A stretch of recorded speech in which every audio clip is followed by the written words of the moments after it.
So you got to consider the stuff that was unfolding leading up to the July 13th incident. So to begin with, there really seems to have been a breakdown amongst the American ruling establishment. And this was something that I've observed the last couple of years going to the Victims of Communism Memorial Foundation's typical soiree for the captive nations every year in DC. They hold this the third week in July. So, for those of you watching this who are not familiar with Victims of Communism, this is essentially the continuation of the World Anti-Communist League, but with maybe more of a neoliberal slant to it. These guys are really specifically what you would look at when people talk about color revolutions or velvet revolutions or something like that. Most of the people tied in with this organization have extensive links to Freedom House, to the National Endowment for Democracy, and a lot of the different kind of George Soros aligned groups that turn up in a lot of these incidents. And VOC has been a huge backer of the Ukrainian thing really from the beginning. In 2022, I was there when they actually brought Madame Zelensky in shortly before she was going to meet with Joe Biden. And it's interesting to point out just how things have progressed from that time frame, because at that point in time, you had pretty even representation, I would say, from the two sides of the pyramid and the sort of permanent foreign policy establishment. So you've got a strong Atlantic Council presence from somebody like Paula Dobriansky on the one hand, and then on the other hand, you have a very strong Heritage Foundation presence from somebody like Edwin Fulner, one of the founders of the Heritage Foundation, and a guy who's been involved with the VOC since practically the inception. Now, in 2024, it doesn't seem like there was anybody there from Heritage, so you don't have any of this right-wing representation. It seemed like this is basically a sole effort now with a lot of people from the Atlantic Council, from the neoliberal order, trying to push the Ukrainian thing and a lot of these other unpopular foreign policy objectives. Now, interestingly enough, Heritage is also the group that's been sponsoring Project 2025. So very interesting that they're also absent with a lot of this stuff going on at the same time. Now, I had asked when I was at this conference what they expected to happen if Trump was reelected, and they had tactically declined to answer that question. So, getting kind of like broader with this, you see things happening like the scandal that's currently unfolding with Davos and the World Economic Forum. So, for almost 20 years or so, the WEF has turned Davos into a giant open-air brothel. There's been just litany of sexual abuse that's been going on for decades, but it's just now being reported in the last couple of months, and this was probably what triggered Klaus Schwartz's resignation as the chairman of the WEF. And again, this is the group that he had founded.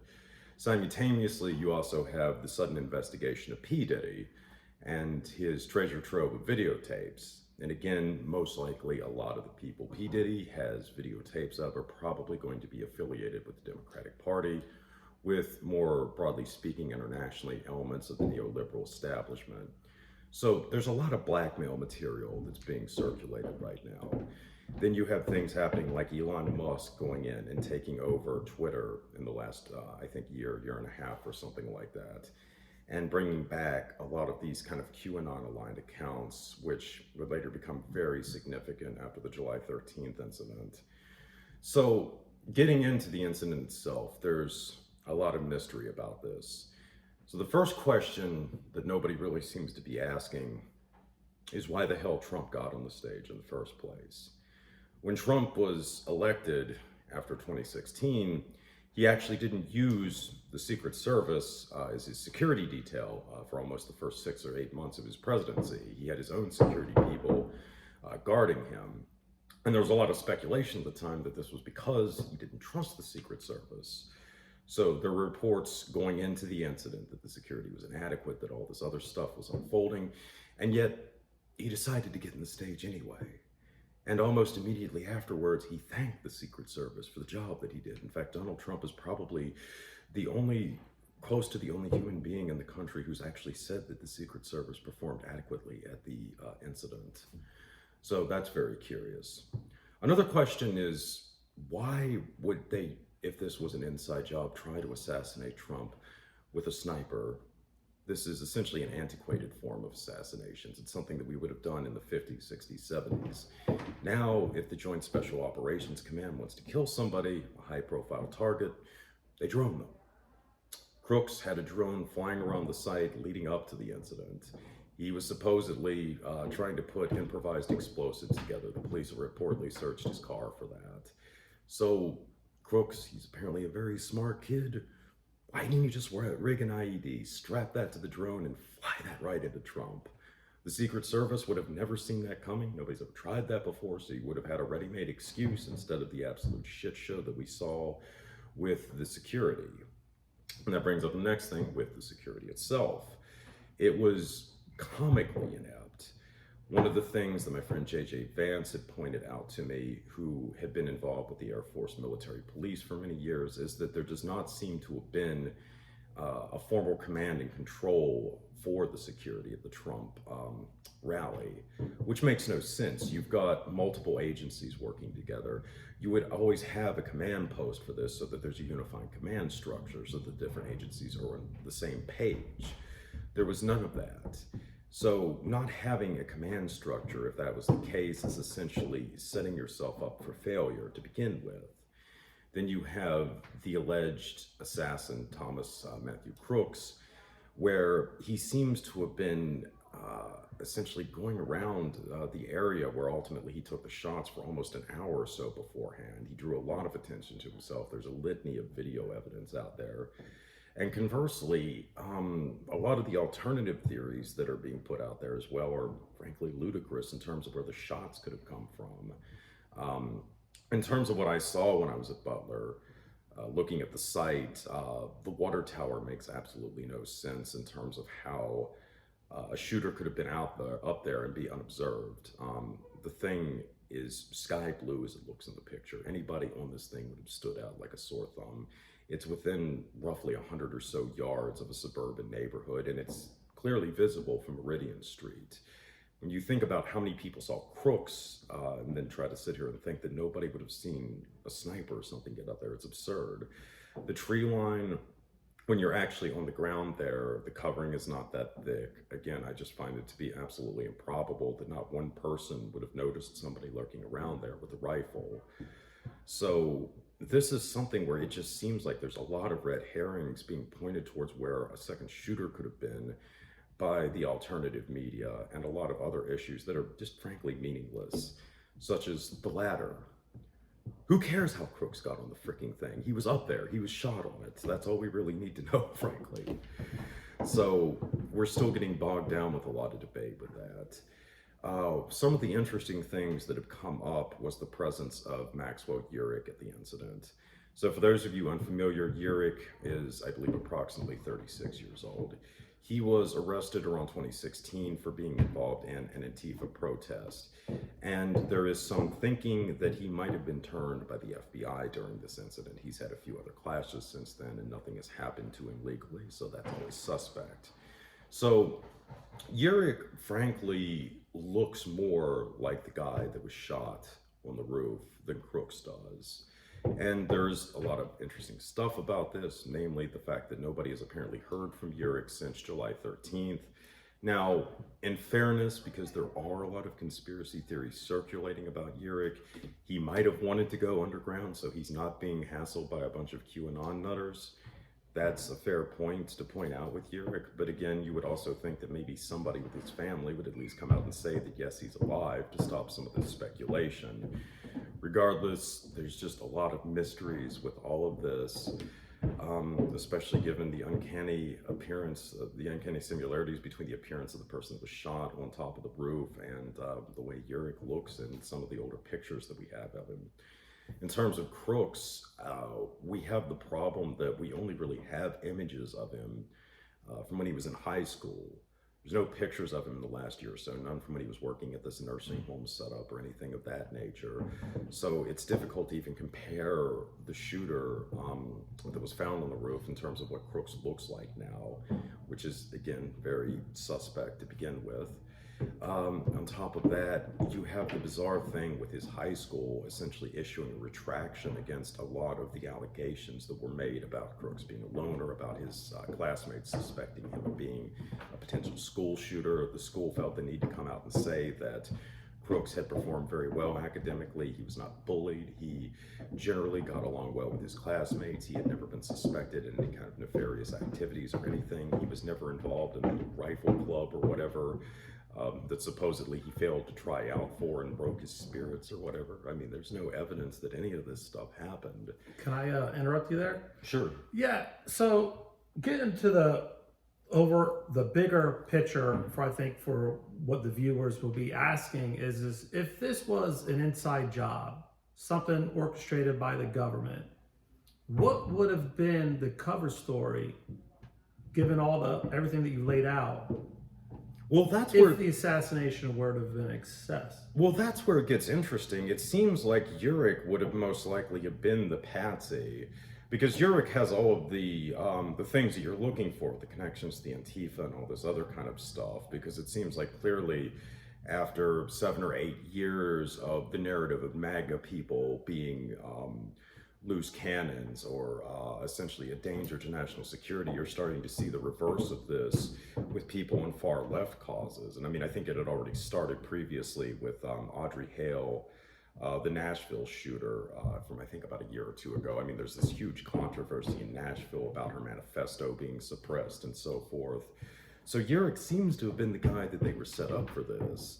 And that's where the thing with Crooks is so interesting, because there's some theories out there that possibly Crooks was not intended to be the person that this was pinned on, that possibly his name was released either by accident or another faction was trying to put out the name to try and disrupt whatever operation was actually going on with the incident. I mean, this is, again, just one of the strangest things about this, because when you look at like a classic patsy, like Lee Harvey Oswald, he has the characteristics of a guy like Urich. He had a clear-cut legend around him being connected to the Communist Party in the United States, the way Urich does with his connection to Antifa. As far as Crooks goes, all this stuff about his politics is very subjective. Some people try to argue he's far right, some people try to argue he was far left, but we don't have any confirmation either way at this point. And for instance, the stuff that came out with Gab, I mean, none of his arguments with that, I mean, yes, he supported vaccines and open borders, but his arguments were very rational. They were not emotional in the sense he would think was somebody mentally unstable or a political extremist. So that just doesn't seem to fit with him at all. And the fact that this is the guy that's, being held up is one of the strangest things about this. And that, to me, makes me think that that's a major sign that something happened here the way that it was not intended to, if you will. So Crooks is saying that he doesn't have a clear motive. Yeah, I mean, nobody has really come up with anything concrete as to why he would have been on the roof in the first place. I mean, it makes no sense. Urich, conversely, would have had a blatant motive for this. And I mean, I think another thing kind of pointing back that we've got to look at here is the nomination of J.D. Vance for the vice president 2 days afterwards, and the strange synchronicities with all of this. And what I mean by that is the spot that's roughly 8 miles from the Butler Farm Showgrounds where the assassination took place. Excuse me, it's about 6 miles. So the road that's in the front of the Butler Farm Showgrounds, it's not Meridian, it's Route 68 in Pennsylvania. So you hop on that road and you take it about 6 miles and you get to a place called Evans City, which is where George Romero filmed the original Night of the Living Dead at. So that's really cool. The other thing about this is pretty gnarly is that in 1753, almost exactly 6 miles from where the Trump assassination attempt happened, and basically right off of the same road, George Washington allegedly was almost assassinated by a Native American being employed by the French. The only problem with this is that it's really hard to tell if that actually happened or not. Major Washington wrote a really thorough account of this incident to his superior when he got back after trying to negotiate with the French leading up to the French-Indian War.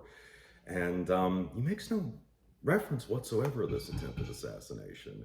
But as the years went on, you had this narrative where he was traveling with this fellow called Christopher Gist. They had this Native American guide who turned out to be working with the French, though they never say how he was working with the French. He didn't, scream "Viva la France" or anything like that. But he apparently took a shot at George Washington, and the bullet somehow miraculously missed General Washington, or just Major Washington, then by inches. So it's basically the same thing as the Trump incident, more or Very less. interesting. Now, it gets even more interesting. So 2 years later, we're in the French-Indian War, 1755. And Major Washington is reading General Braddock, who was the commander of all the British forces, to confront the French. He's got Christopher Gist with him again this time. So they go into battle on July 9th, 1755 with the French, and it's a total rout. The English are just smoted by them, and Braddock has to issue a retreat in which he is mortally wounded, and supposedly Major Washington heroically takes Braddock off the field of battle, but doesn't survive. But he lingers on for 4 days, and he dies on July 13th, 1755. So I believe about 269 years to the day of the attempted Trump incident. Oh boy. So it gets even better. There's a lot of speculation that Washington might have been subtly collaborating with the French, and it led Braddock into an ambush. So there's another kind of interesting component with all of that. So why this gets really interesting when you get into J.D. Vance is the connection that the Vance family has to General Washington. So the kind of patriarch of the wing of the Vance family that J.D. Vance comes from is a guy called Abner Vance.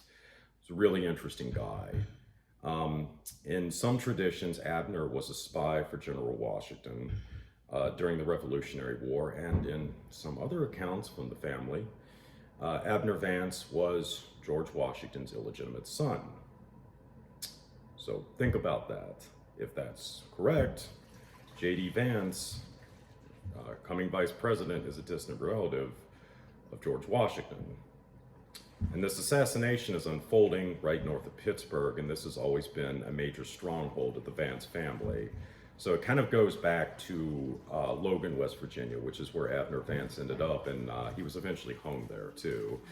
So the Vance family intermarried with another family called the Hatfields, and that is the family that was involved in the famous Hatfield and McCoy incident. Those are also some of J.D. Vance's ancestors. So the family spread out into Ohio and so forth, but this whole area where Trump was going into was Vance country. So I know one of JD's distant relatives, a fellow called J.J. Vance, and J.J.'s said some really interesting things about the process of his cousin getting all this backing. Per J.J., a couple of years ago, I guess it would have been about 10 or 12 years ago, he was brought up north and had a meeting with officials who really wanted him to run for a Senate seat in Ohio, which he declined to do. And JJ has insisted that the same people that approached him later approached JD. So again, it raises some interesting possibilities about who these people were, whether they were maybe connected to a guy like Peter Thiel, who has subsequently become J.D. Vance's major patron, is also a very good friend of Elon Musk, the old PayPal Mafia crew, and all that good stuff. So as JJ heard it, as he had lived in Cincinnati for a lot of years and still has a lot of friends out there, days before the July 13th incident, J.D. Vance had a significant uptick in his security detail. So it would seem to indicate that it was already known that he was going to get that nomination before he actually got it on July 15th. And to me, this is the really intriguing thing about this, is that to my mind, if there really was a legitimate attempt here, it kind of begs the question if it was somebody who wanted to ensure that J.D. Vance was the one that was on the ticket. Because JD's got some real backing there, and I think that this is something that Trump would be reluctant to embrace otherwise. Because Peter Thiel is many things, but he's not a joke. He is a very intelligent man. He is a very powerful man. And I suspect that he plans to get his money's worth out of J.D. Vance. So, and this seems to be the big thing that nobody is really looking at with this. I mean, everybody keeps wanting to focus on Biden and all this other stuff. And Biden himself has basically come out and said that there was a coup basically launched by Obama and Pelosi, not because of anything related to the Trump incident, but because there was a dispute over whether Kamala Harris should succeed him or somebody the Obamas were supporting. So I think that the real political mechanisms that we should be looking at was what was happening in the Republican Party. And instead, we're just getting all this stuff with the Democrats. I mean, to me, it's obvious that the Democrats are falling on their sword and tanking this election. I mean, just think about this. Okay, so Biden left the border open for 3.5 years, and he's just decided in the last couple of weeks that he's finally going to enforce the laws, which is going to do absolutely nothing to convince anybody that wants the borders closed to vote for him. But it is going to stop the flow of immigration, which really has been shut down in the last couple of months, which is really going to piss off his constituents among Hispanic voters. And let us not forget, the Democrats have also been pushing to have women registered for the draft. Women have basically been carrying the Democratic Party since Roe v. Wade was overturned. And now they're finding out that the Democrats want them to register for the draft. And finally, the pink elephant in the corner, Israel. Everybody in the Democratic Party is pissed off about how Biden is continuing to support Israel. Does he go out and get a bit of a wink nod and agreement with Netanyahu? You know, we're going to call you a couple of dirty names and maybe cut the funding off for 4 months, but don't you worry, buddy. Once the election's over with, that money and those arms are going to flow like water. Is he doing that? No, he's not. He's sticking by it, and he's pissing off everybody in the party by doing this. I mean, this is insanity if you're actually trying to win an election. This is like the Republicans coming out in election year and saying they're going to start privatizing or eliminating Social Security. I mean, you're pissing off women, you're pissing off minorities, and you're pissing off the progressive wing of your party. Basically, every aspect that constitutes your base. One of the interesting things I've heard is that because you would think the Democratic Party, they could just throw some like olive branches out there and reform their base, and it seems like they're not doing that. They're not getting in bed with labor like they used to. And one of the things that I'm hearing is that they don't even want the vote of some of these people. They're like they're like went overboard and said we don't even want the vote of them. Like they don't need it because they got something else in mind. Well, That's the question if they do. I mean, I've heard from somebody who's been around some of the tech moguls in the San Francisco area that there was just total disillusionment when Kamala Harris was given the nomination. Nobody even wants to talk about politics now because everybody hates her. I mean, in California, they've seen her firsthand. They know she's freaking awful. So, I mean, it's just from what I understand, even amongst a lot of the major donors, there's just a lot of like, what is the party doing? So it's almost literally just an implosion at this point. Yeah. I mean, it very much seems so. I mean, I think that, the bigger question is, who was going to get the Republican nomination? I mean, I haven't been able to confirm this, but there was a lot of rumblings that after the assassination, Alex Jones, of all people, was coming out and saying that the best thing that could have happened was Trump getting killed. I mean, I think a lot of people, or at least maybe not a lot, but some really wanted J.D. Vance to get the full-blown presidential nomination. Yeah. So back to the assassination attempt or reported, could the synopsis be something to where it actually was of a higher historic level that was more of a symbolic play out that wasn't a 100%? They didn't want it to be an assassination, but they wanted it to be close. And so this was just a play in the background to say that this side, either the deep state or the boys had their plan enacted just to show who's in charge. Is there somebody behind the scenes that are creating this chaos? It made it look like some dumb kid that had some dumb luck got up on a roof. But was this actually an orchestrated deal just to show the family lines of people in control that you have to abide by these set of rules or that you will be taken out? Well, I mean, I think, yeah, roughly speaking, I mean, especially when you look at the connections that George Washington has to the site, the fact that the incident with Washington is almost identical, and the fact that there's a lot of mystery is around to whether or not it actually happened in the first place. I mean, it seems like that in and of itself is a rather blatant tale. I mean, another interesting thing is that either July 12th or 13th is the birth date of Julius Caesar. Of course, the month of July is named after the Julii, the family that Caesar came out of, or the clan, I'm not sure exactly which. But anyway, I mean, with Trump, there was always so much of the Roman symbolism that was presented with him during his first term as well. So, I mean, I think that that's another thing when you look at the timing with this. It very much has that, you know, because again, some people try to liken this as a sign to Caesar's assassination, but you're doing this on his birthday. So Caesar is the guy who ended the Roman Republic and brought the empire about, and the holiday, the month of July was basically there to celebrate that. And I would say that that's probably what that allusion would be to.